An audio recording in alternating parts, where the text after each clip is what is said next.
Hello everybody, this is Toys R Us, and for this new figure unboxing and review we're going to be looking at the Studio Series Revenge of the Fallen Deluxe Class Sideswipe figure. So what we're going to do with this video, we're going to unbox him live in a second, have a look at the entire contents of the packaging.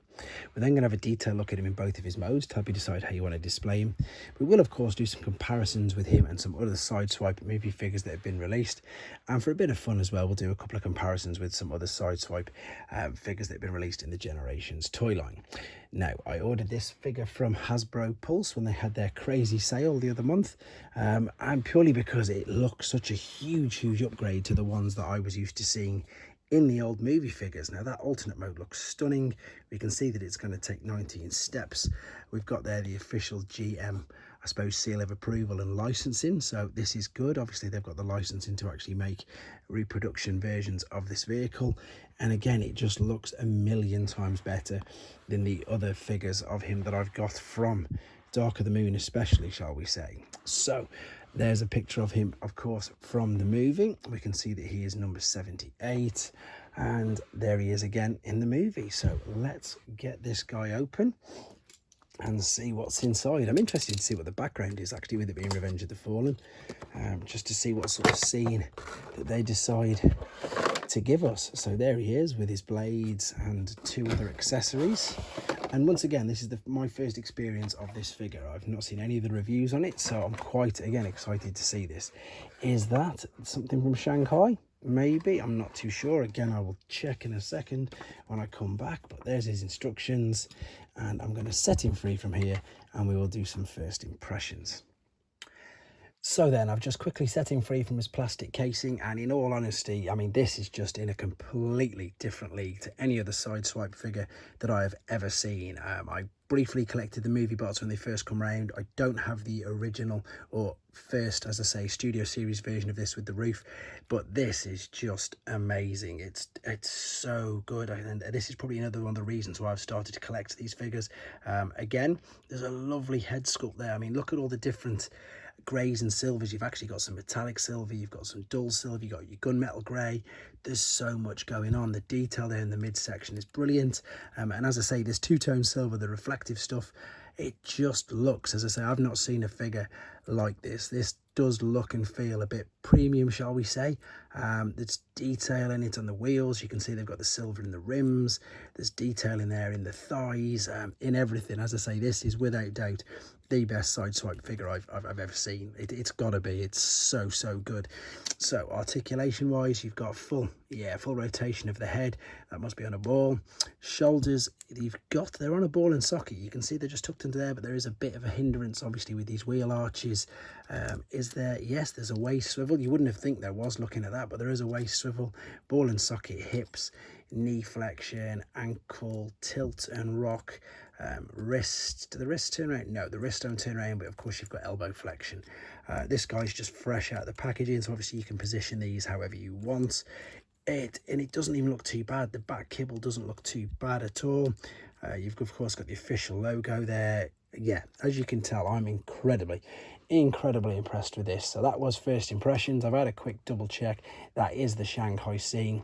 What we're going to do for the rest of the video, then we're going to come back, have a detailed look at him in his alternate mode, and then we'll come back for the final time, have a look at how he shapes up and displays with all of his accessories, and of course do some comparisons. Okay, then we're back, and as you can see, he's in his alternate mode already. And quick apologies for no transformation process on this video. Couple of reasons: one, to keep the length of the video down, and two, is not to spoil it for yourselves. However, I will be uploading it in a separpe video, so for the people who want to watch it, you'll have the opportunity to do so. And again, just look at this. It's just perfect. It's so nice. The silver reflects brilliantly. You've got the silver on the rims of the wheels. Again, looking fantastic. Pretty much everything's all tucked away neatly underneath here. You can see the head, but there is a way of turning it around if you want to. But again, that's only when you're turning the vehicle upside down. Even through this lovely translucent window, there's not too much, given away there. You can see here that we've attached the two wings. There were the two pieces there, and they were the accessories. I suppose the only negative is that these two accessories, to my knowledge, I don't really know if you can attach them in any way in this vehicle. However, this is again just beautiful. You've got the lovely logo on the front there. There's some detail in there in the grille. And again, just look, you've got the rear lights, you've got the exhaust, everything's just stunning. As I've said before in the previous part of the video, this is by and large easily the best version of Sideswipe that I've seen, including the standard figures. Again, I haven't seen the other Studio Series one, but it just looks amazing. I don't think there's much more I can say about that. To be honest, this is perhaps one of the only figures that I would quite happily display in this mode, just because of how good it does look. So what we need to do then for the final time, come back in robot mode and see how he displays with other figures and how we can use all of his accessories. Okay then, back for the final time in his robot mode, and again this is mainly due to, although I love this alternate mode, this is how I'm going to be displaying him. So now I can show you as well how we can use and in fact store all of his accessories, because he comes with quite a lot. So let's start off with how we can store them. So if we have a look at the back here, if I just lift this wing out of the way and move some of this kibble, see you've got these large cutouts there like so. Now with regards to his two blasters, you've got one left and one right. Let's just balance him a second. You can pretty much tell this by these extra cut-on add-on bits there. These both will fit in his hands, which we will put in there in a second. I'm just going to show you how to store these first and foremost. You can see that little tab there is going to go inside there. So if you didn't want him to be carrying his blasters and just be using his blades, shall we say, they can store there quite well, quite neatly, pretty much all tucked up. So what you could then do, as I said, is take his blades, and there's a little cutout there, and of course there's a nice little tab there, so we can pop these onto his hands like so. To be fair, you can still put the blasters in his hands, and I probably will do that in a second as well, just to show you. So there he is with his blades in his hands, and again you can position all these however you want. It's just such a poseable figure, and what I really like about the figure is again the abundance of accessories and what you can and can't do with them. I love figures where you can do loads of different multiple combinations with the accessories. So I'm going to keep the blades there for a second. I'm going to open up this, I'm going to take the guns out. I'm then going to just push that all back together, fold that over, and as I said, we can literally still, if you want to, we can put the blasters, let me bring this a bit closer, in his hands.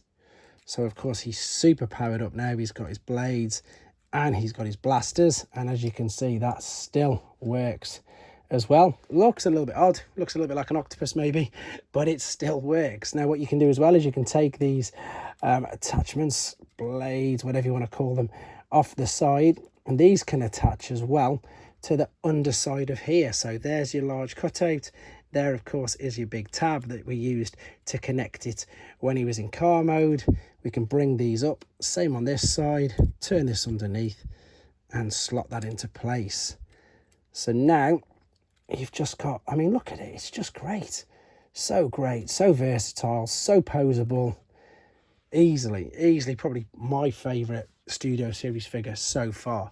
And I like the Off-Road Bumblebee in the new ones, but that guy, let's have a look how he stands with this. And I suppose you'll see now, and most people may laugh at this because, again, I do admit I am new to collecting the Studio Series. I left the movie toys some time ago just because I thought they got incredibly complicated now, and also as well. And I know this is just a basic standard figure that I'm about to show you with him compared to, but they're in a different league, aren't they? They really are. I know this is his Dark of the Moon version, so of course this will be the one which is a convertible. But look, just look at the differences. Okay, granted, this one's a few pounds more or a few dollars more or whatever, just different leagues. Just for display ability, for accessories. This one with the giant mech tech weapon, which I've not got here anyway. Let's move him out of the way. Not that it makes much difference. Sideswipe's always been a particularly, I suppose, fond favourite through the Transformers fandom, and maybe you'll see why some of the people don't like the movie figures when you see his original like that, which he looks absolutely nothing like, which is fair enough. And even with the newer figure, again, he still looks nothing like, but that's because this is a movie bot and it is a completely different take on him. I, for one, really like both. Of course, I'm still going to prefer Generation 1, but I just think this one here has easily, you know, got everything about it to be able to be in a fantastic figure. It really is great. I love the fact I've already mentioned that it's an official GM licensed, patent or whatever figure that's got the license in, and it's just great. There's nothing else I can really say about this. Even on carpet, even with all this kibble all around him, he still manages to display absolutely perfectly. I've just knocked that off, but it doesn't matter. I'm just going to finish off by saying, is it worth myself? Again, I'm new to this. Is it worth myself getting the Revenge of the Fallen version of this particular figure? I've heard a lot of people say that this is the best one. I don't mind having a look at it if I can source one at a reasonable price. That's not going to stay for me. There we go. Yes, it is. So I'm asking you guys the question now, is it worth me having a look for him? Anyway, I'm going to round this up and again just finish off by saying this is a stunning figure. So for me, it's easy because I don't own any of the others, but if you don't own this guy and you're after and you like movie figures, this is the best representation of him that I've seen. Thank you very much for watching, guys. Take care. Okay then, as you can see, we've got him in his alternate mode. Quick apologies for no transformation process in this video. A couple of reasons. One, to keep the length of the video down, and two, is not to spoil it for yourselves if you don't want to see it. However, it will be uploaded in a separate video, so you can watch it if you do want to. And just look at this. Again, I can't tell you how impressed I am with this figure. I just think it's fantastic. It's beautiful. I mean, look at the detail there in the gold rims. Exactly what you want. Gold, I meant silver, obviously. Thanks for watching. Like and comment, and don't forget to subscribe.